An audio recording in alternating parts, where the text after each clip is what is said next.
Good morning, good afternoon, good evening. Welcome to Raven's Readings. I'm reading from The Inimitable Jeeves, a collection of short stories written by P.G. Wodehouse in 1923. In them, Jeeves, a valet, and his employer Bertie Wooster are characters in dozens of little vignettes. The stories are all told from the point of view of Bertie. I do readings twice a week, Tuesdays and Fridays. If you subscribe to my Substack newsletter, you'll get notified of my updates as soon as they're ready. If you enjoy this reading or have other classics you'd like to hear, leave me a comment. Previously, we learned about corruption at the races, in a village fair. But all came out all right, even for Bertie's friend Bingo. Now we're back into the city.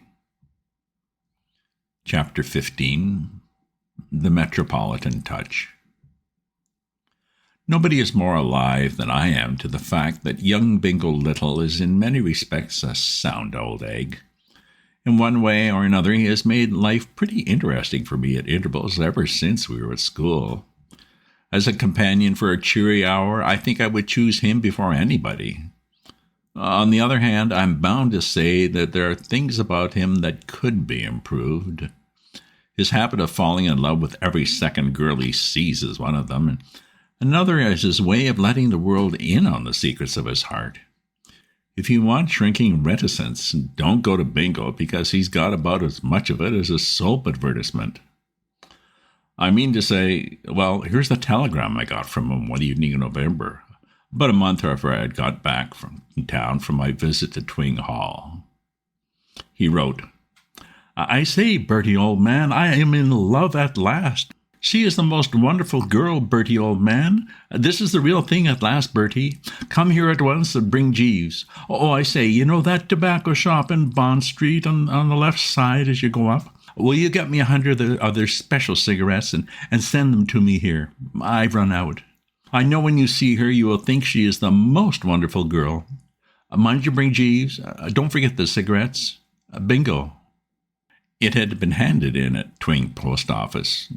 In other words, he had submitted that frightful rot to the goggling eye of a village postmistress who was probably the mainspring of local gossip and would have had the place ringing with news before nightfall. He couldn't have given himself away more completely if he'd hired the town crier. When I was a kid, I used to read stories about knights and Vikings and that species of chappie who would get up without a blush in the middle of a crowded banquet and loose off a song about how perfectly priceless they thought their best girl was. And I've often felt that those days would have suited young Bingo down to the ground. Jeeves had brought the thing in with the evening drink, and I slung it over to him. "It's about due, of course," I said. "Young Bingo hasn't been in love for at least a couple of weeks. I wonder who it is this time." "Miss Mary Burgess, sir," said Jeeves, "the niece of the Reverend Mr. Heppenstall. She is staying at Twing Vicarage." Great Scott! I knew that Jeeves knew practically everything in the world, but this seemed like second sight. "How do you know that?" "When we were visiting Twing Hall in the summer, sir, I formed a somewhat close friendship with Mr. Heppenstall's butler. He is good enough to keep me abreast of the local news from time to time. From his accounts, sir, the young lady appears to be a very estimable young lady, of a somewhat serious nature. I understand Mr. Little is very épris, sir." "Brookfield, my correspondent, writes that last week he observed him in the moonlight, at an advanced hour, gazing up at his window." "Whose window? Brookfield's?" "Yes, sir, presumably under the impression that it was the young lady's." "But what the deuce is he doing at Twing at all?" "Mr. Little was compelled to resume his old position as tutor to Lord Wickhammersley's son at Twing Hall, sir, owing to having been unsuccessful in some speculations at Hurst Park at the end of October." "Good Lord, Jeeves! Is there anything you don't know?" "I could not say, sir." I picked up the telegram. "I suppose he wants us to go down and help him out a bit." "That would appear to be his motive in dispatching the message, sir." "Well, what shall we do? Go?" "I would advocate it, sir. If I may so, I think that Mr. Little should be encouraged in this particular matter." You think he's picked a winner this time?" "I hear nothing but excellent reports of the young lady, sir. I think it is beyond question that she would be an admirable influence for Mr. Little, should the affair come to a happy conclusion. Such a union would also, I fancy, go far to restore Mr. Little to the good graces of his uncle, the young lady being well-connected and possessing private means. In short, sir, I think that if there's anything that we can do, we should do it." "Well, with you behind him," I said, "I don't see how he can fail to click." "You are very good, sir," said Jeeves. "The tribute is much appreciated." Bingo met us at Twing Station the next day and insisted on my sending Jeeves on in the car with the bags while he and I walked. He started in about the female the moment we had begun to hoof it. "Oh, she's very wonderful, Bertie. She is not one of those flippant, shallow-minded modern girls. She is sweetly grave and beautifully earnest. She reminds me of, what is the name I want?" "Marie Lloyd, the music hall singer." "Saint Cecilia," said young Bingo, eyeing me with a good deal of loathing. "She reminds me of Saint Cecilia. She makes me learn to be a better, nobler, deeper, broader man." "What beats me," I said, following up a train of thought, "is what principle you pick them on. The girls you fall in love with, I mean to say, what is your system? As far as I can see, no two of them are alike. First it was Mabel, the waitress, and then Honoria Glossop, and then that fearful blister Charlotte Corday Robotham." I own that Bingo had the decency to shudder. Thinking of Charlotte always made me shudder too. "Oh, you don't seriously mean, Bertie, that you're intending to compare the feeling I have for Mary Burgess, the holy devotion, the spiritual—" "Oh, all right, let it go," I said. "I say, old lad, aren't we going rather a long way around?" Considering that we were supposed to be heading for Twing Hall, it seemed to me we were making a longish job of it. The hall is about 2 miles from the station by the main road, and we had cut off down a lane and gone across country for a bit and climbed a stile or two, and were now working our way across a field that ended in another lane. "She sometimes takes her little brother for a walk round this way," explained Bingo. "I thought we would meet her in Bow, and you could see her, you know, and then we would walk on." "Oh, of course," I said. "That's enough excitement for anyone, and undoubtedly a corking reward for tramping 3 miles out of one's way over plowed fields with tight boots. But don't we do anything else? Don't we tack onto the girl and buzz along with her?" "Good Lord," said Bingo, honestly amazed. "You don't suppose I've got nerve enough for that, do you? I just look at her from afar off and all that sort of thing. Oh, quick, here she comes. Oh, no, I'm wrong." It was like that song of Harry Lauder's where he's waiting for the girl and says, "This is her. No, it's Rabbit." Young Bingo made me stand there in the teeth of a nor'east half-gale for 10 minutes, keeping on my toes with a series of false alarms, and I was just thinking of suggesting that we should lay off and give the rest of the proceedings a miss when round the corner there came a fox terrier, and Bingo quivered like an aspen. Then there hove in sight a small boy, and he shook like a jelly. Finally, like a star whose entrance had been worked up by the personnel of the ensemble, a girl appeared, and his emotion was painful to witness. His face got so red that, what with his white collar and the fact that the wind has turned his nose blue, he looked more like a French flag than anything else. He sagged from the waist upward as if he had been filleted. He was just raising his fingers limply to his cap when he suddenly saw that the girl wasn't alone. A chappie in clerical costume was also among those present, and the sight of him didn't seem to do Bingo a bit of good. His face got redder and his nose bluer, and it wasn't until they had nearly passed that he managed to get hold of his cap. The girl bowed. The curate said, "Ah, a little rough weather." The dog barked, and then they toddled on, and the entertainment was over. The curate was a new factor in the situation to me. I reported his movements to Jeeves when I got to the hall. Of course, Jeeves knew all about it already. "That is the Reverend Mr. Wingham, Mr. Heppenstall's new curate, sir. I gather from Brookfield that he is Mr. Little's rival, and at the moment the young lady appears to favor him. Mr. Wingham has the advantage of being on the premises. He and the young lady play duets after dinner, which acts as a bond. Mr. Little, on these occasions, I understand, prowls about in the road, chafing visibly. I frowned. That seems to be all the poor fish is able to do, dash it. He can chafe all right, but there he stops. He's lost his pep. He's got no dash. Why, when we met her just now, he hadn't even the common manly courage to say good evening. I gather that Mr. Little's affection is not unmingled with awe, sir. Well, how are we to help the man with he's such a rabbit as that? Have you anything to suggest? I shall be seeing him after dinner. He's sure to ask first thing what you advise. In my opinion, sir, the most judicious course for Mr. Little to pursue would be to concentrate on the young gentleman. Small brother? How do you mean? Make a friend of him, sir. Take him for walks and so forth. It doesn't sound like one of your red-hottest ideas. I must say I expected something fruitier than that. It would be a beginning, sir. Might lead to better things. Well, I'll tell him. I like the look of her, Jeeves. A thoroughly estimable young lady, sir. I slipped Bingo the tip from the stable that night and was glad to observe that it seemed to cheer him up. Jeeves is always right, he said. I ought to have thought of it myself. I'll start in tomorrow. It was amazing how the chappie bucked up. Long before I left for town, it had become a mere commonplace for him to speak to the girl. I mean, he didn't simply look stuffed when they met. The brother was forming a bond that was a dash sight stronger than the curate's duets. She and Bingo used to take him for walks together. I asked Bingo what they talked about on these occasions, and he said Wilfred's future. The girl hoped that Wilfred would one day become a curate, and Bingo said no, there's something about curates that he didn't quite like.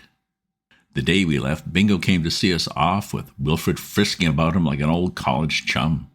The last I saw them, Bingo was standing him chocolates out of the slot machine, a scene of peace and cheery goodwill.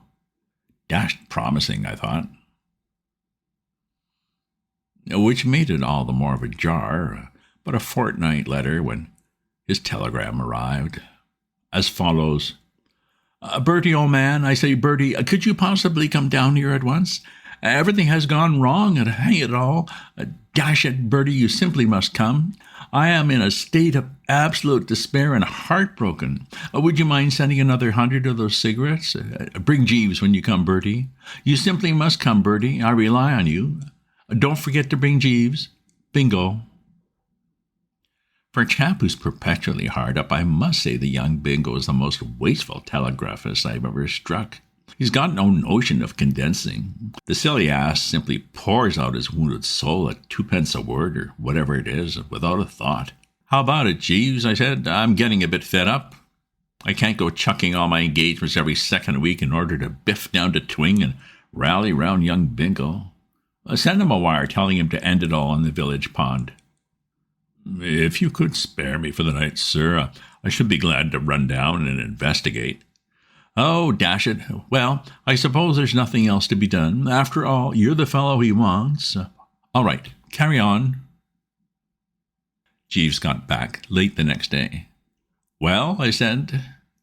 Jeeves appeared perturbed. He allowed his left eyebrow to flicker upwards in a concerned sort of manner. I have done what I could, sir, he said, but I fear Mr. Little's chances do not appear bright.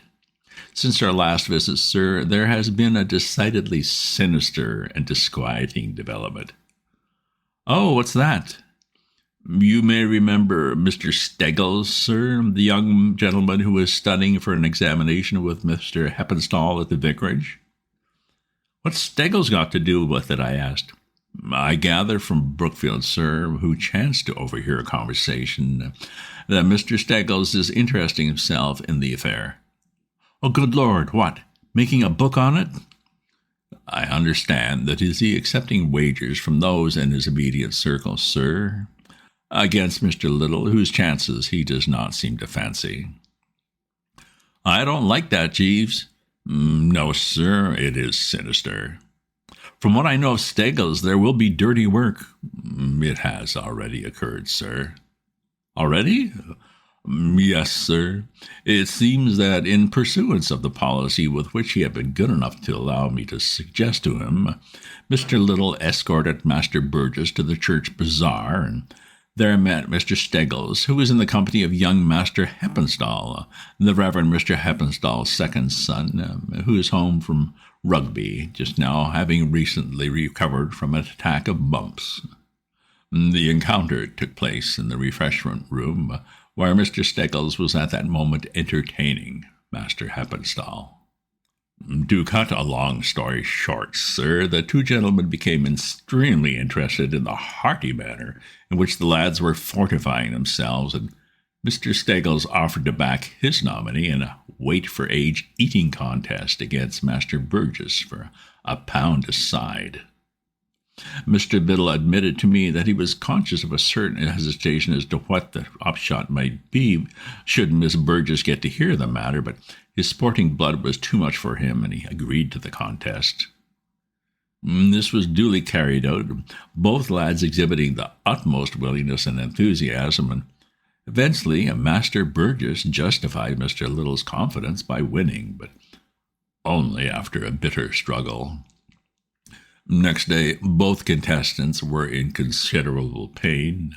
Inquiries were made and confessions extorted, and Mr. Little, I learned from Brookfield, who happened to be near the door of the trying-room at the moment, had an extremely unpleasant interview with the young lady, which ended in her desiring him never to speak to her again.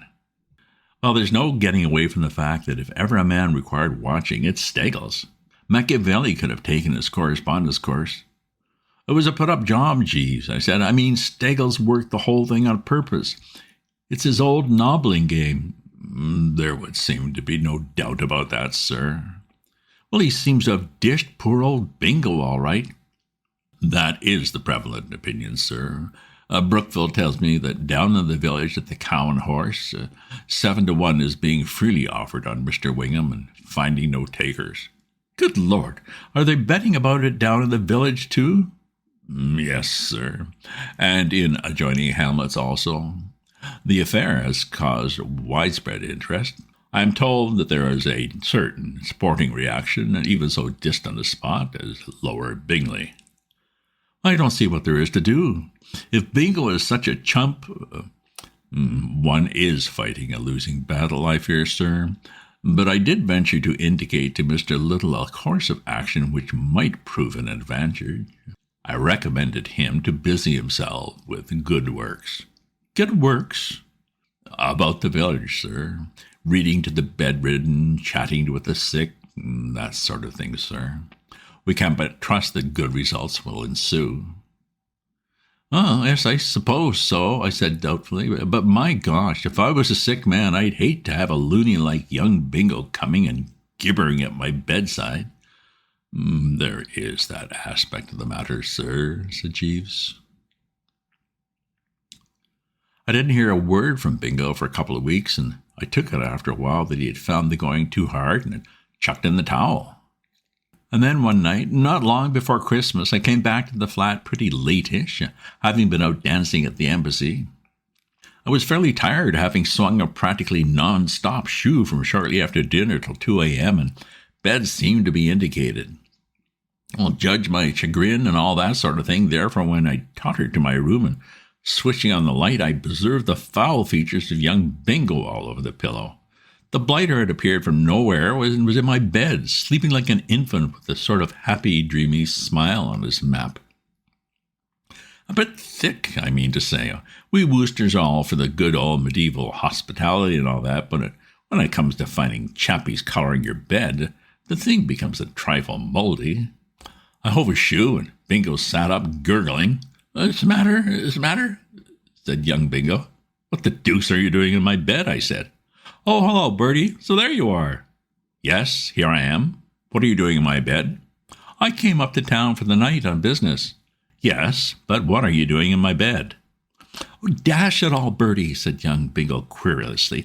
Don't keep harping on your beastly bed. There's another made up in the spare room. I saw Jeeves making up with my own eyes.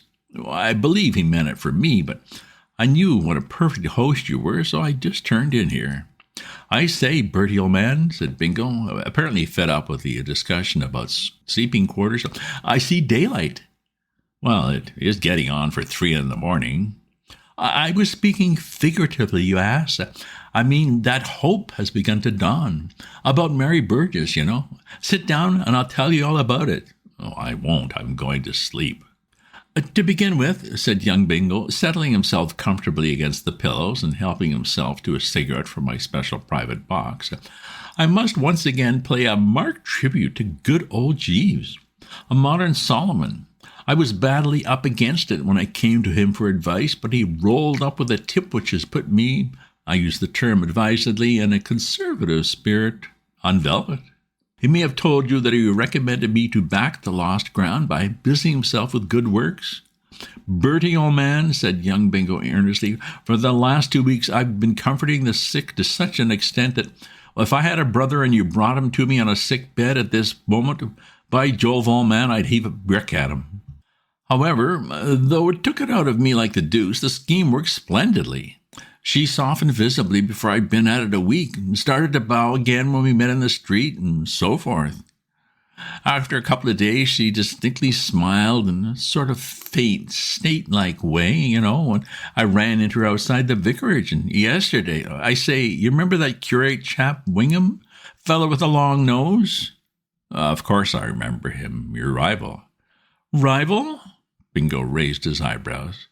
Oh, I suppose you could have called him that at one time. It seems a little far-fetched.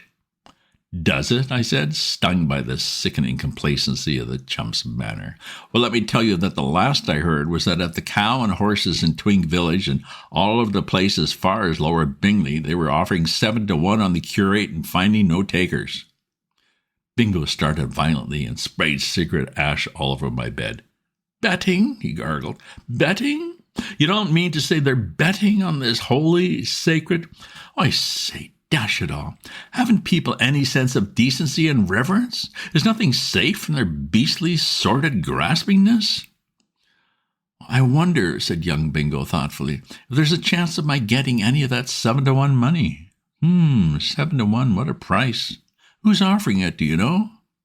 Oh, well, I suppose it wouldn't do. No, I suppose it wouldn't be quite the thing. You seem dashed confident, I said. I'd always thought that Wingham... Oh, I'm not worried about him, said Bingo. I was just going to tell you, Wingham's got the mumps and won't be out and about for weeks. And jolly as that is in itself, it's not all. You see, he was producing the village school Christmas entertainment, and now I've taken over the job. I went to see old Heppenstall last night and clinched the contract. Well, you see what that means. Means that I shall be absolutely the center of the village life and thought for 3 solid weeks, with a terrific triumph to wind up with. Everybody looking up to me and fawning on me. Oh, don't you see, and all that. It's bound to have a powerful effect on Mary's mind. It will show her that I am capable of serious effort, that there is a solid foundation of worth in me, that mere butterfly as she much had thought of me, I am in reality... Oh, all right, I said, let it go. Well, it is a big thing, you know, he said, this Christmas entertainment. Old Heppenstall is very much wrapped up in it. Nibs from all over the countryside rolling up, the squire present and family. A big chance for me, Bertie, my boy, and I want to make the most of it. Of course, I'm handicapped a bit by not having been in on the thing from the start. Will you credit it that uninspired donut of a curate wanted to give the public some rotten little fairy play out of a book for children published about 50 years ago without one good laugh or the semblance of a gag in it? It's too late to alter the thing entirely, but at least I can jazz it up. I'm going to write them in something zippy to brighten the thing up a bit. You can't write. Well, when I say write, I mean pinch. That's why I've popped up to town. I've been to see that review Cuddle Up at the Palladium tonight. Full of good stuff. Of course, it's rather hard to get anything in the nature of a big spectacular effect in the Twing Village Hall, with no scenery to speak of and a chorus of practically imbecile kids of ages ranging from 9 to 14, but I think I see my way. Have you seen Cuddle Up? Yes, twice. Well, there's some good stuff in the first act, and I can lift practically all the numbers. Then there's that show at the Palace. I can see the matinee of that tomorrow before I leave. There's sure to be some decent bits in that. Don't you worry about my not being able to write a hit. Leave it to me, laddie, leave it to me. And now, my dear old chaps, young Bingo, snugly down cosily, you mustn't keep me talking all night. It's all right for you fellows who have nothing to do, but I'm a busy man. Good night, whole thing. Close the door quietly after you and switch out the light. Breakfast about 10 tomorrow, I suppose, what? Righto. Good night. I'll pause my reading here for this chapter. Bingo is in love with some serious competition, but he has another of his foolproof plans. What could go wrong? If you subscribe to my newsletter, you'll get notified of my updates as soon as they're ready. If you enjoy this reading or have other classics you'd like to hear, leave me a comment. Check out my other posts on my Substack at ravensview.substack.com. Remember to share this with your friends. Ta-ta for now.